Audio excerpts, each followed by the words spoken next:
Good morning, my students. I hope you are all fine. Today I will talking about biological learning outcome 12, which is about living organisms within an ecosystem. There are many concepts in this learning outcome. From them is ecological biodiversity, habitat variety, micro and macro constituents of food web, producers and consumers, food as energy source, and variety of consumers. There are herbivorous, carnivorous, omnivorous, decomposers, food web diagram, and also energy flow and pyramids, consumer levels, primary, secondary, and tertiary, ecosystem diversity, distribution, and collapse. Ecology. What do we mean by ecology? Ecology is a word derived from two Greek words, oikos meaning habitation or place of living, and logos meaning study. Ecology is the study of interrelationships between living organisms and their physical and biological environment. Ecosystem. Ecosystem is made up of two words, eco and system. Eco means environment, and system is the interacting and interdependent complex. Ecosystem is a community of interdependent organisms together with the environment. Ecosystem is the major structural and functional unit of ecology. Structure is related to species diversity. Functional is related to energy flow and material cycling within the system.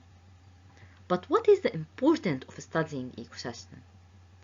These provide data about amount of solar energy, relation between organisms, and between organisms and abiotic environments. Also, it will provide us with data about productivity and number of producers and consumers. Getting started. Is energy neither created nor destroyed within an ecosystem? Can you guess? To answer this question, we will do two activities. The first of them is activity number 6, found in SEBAP Ecology, Unit 2, titled Producers and Consumers.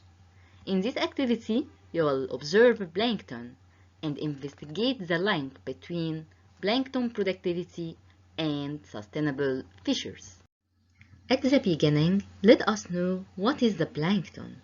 The plankton is the small and microscopic organisms drifting or floating in the sea or fresh water, consisting of diatoms, protozoans, small crustaceans, and the egg larval stages of larger animals. Many animals are adapted to feed on plankton and may be plants and called phytoplankton, animals and called zooplankton, bacteria, bacterioplankton, and viruses, viroplankton. Also, fish eggs and larvae, exoplankton. You should know that plankton aren't associated with the bottom of the ocean, and many planktons are microscopic, but there is an exception that some plankton are very large. Example, jellies can be very large. Aquatic species that have a planktonic stage but then become non-planktonic. For example, crabs, fish, and cephalopods. Get us started activity 6. What do you already know about the following statements? Phytoplankton are producers. Zooplanktons are consumers.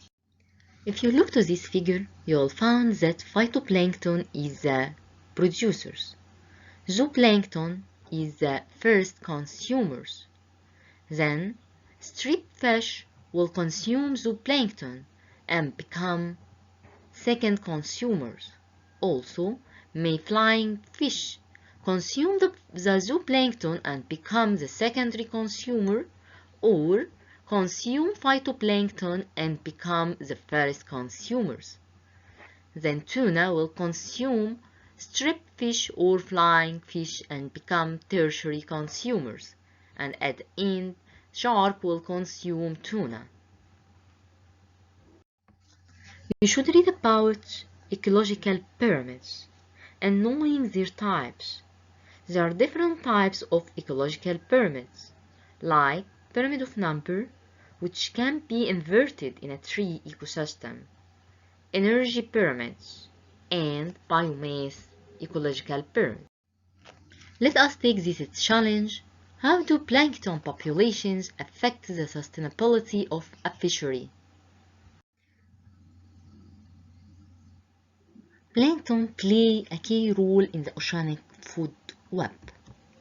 Let us starting with phytoplankton, which make photosynthesis and become a global primary production, provide primary food source to zooplankton, and become, with the zooplankton, the base of oceanic food chain.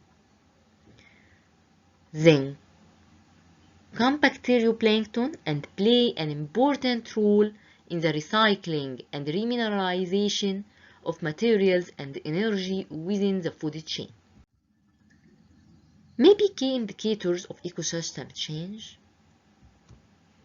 Numerous studies have shown a strong relationship between larval fish survival and the limiting and production of their food. That means plankton. The timing and production of plankton are in turn directly dependent on water temperature and nutrient availability, which is indirectly controlled by temperature-driven circulation patterns. Changes in climate can affect the timing of the seasonal plankton blooms, with effects that pass up the food chain. Do you remember the question I asked you about at the beginning? Is energy neither created nor destroyed within an ecosystem? So, now we will do the second activity, which will help you to answer this question. Activity number 7, found in SEBAP Ecology Unit 2, titled Energy Flow Through an Ecosystem. Can I ask you about the relationships between organisms in the figure and the flow of energy between the organisms? Think, please. Look and see the relationships between organisms in the figure. You should understand that the arrows indicate the flow of energy between organisms. After doing activity 6 and 7, did you find any subject connection? This is the way energy is governed by law of thermodynamics. Energy neither created nor destroyed, but may be transferred from one to another. No energy transformation is 100% efficient, but it is always accompanied by some dispersion or loss of energy in form of heat. Capstone connection. Apply understanding of energy use and flow to varied alternative energy process. Now we reached to the end of this video. I hope that I could help you understanding the main concepts of this learning outcome. Please answer this question and make concept map of this vocab.